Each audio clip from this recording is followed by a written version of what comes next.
बात 1969 दिसंबर माह के अंतिम सप्ताह की है। शाम के 8-9 बजे होंगे। हम तो ठंड से मर गए, हम तो ठंड से मर गए, यही वाक्य दोहराते हुए बाबा दादा के घर में बिस्तर पर लेट गए। एक रजाई डाली गई, फिर एक कंबल और फिर एक दूसरा कंबल, और फिर भी ठंड से मर गए कि रट लगाए रहे।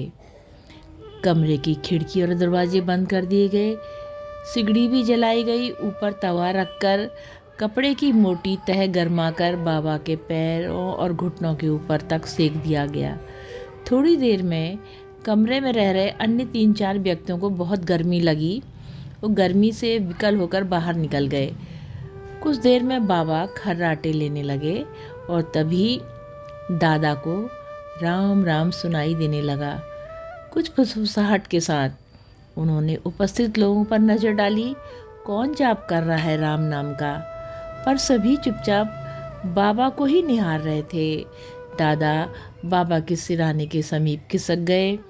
अब राम राम और भी स्पष्ट रूप से सुनाई देने लगा, लेकिन बाबा के होठ तो बंद थे।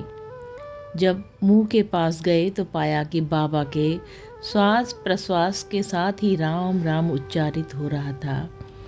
भगवान शंकर की भांति रुद्रावतार बाबा जी के श्वास प्रश्वास से भी राम राम निकल रहा था।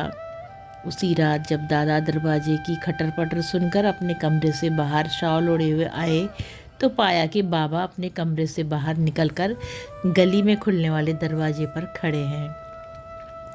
फिर एक धोती पहने पर बाहर नहीं निकल पा रहे हैं। उसका कारण था कि उनकी शरीर की लंबाई चौड़ाई 7 फीट ऊंचे और 3.5 फीट दरवाजे से भी अधिक हो गई। कुछ देर तक तो दादा अचंभित होकर ही लीला देखते रहे। फिर बोले, ये क्या हो रहा है बाबा? दादा, हमें बहुत गर्मी लग रही है, हम बाहर जाएंगे।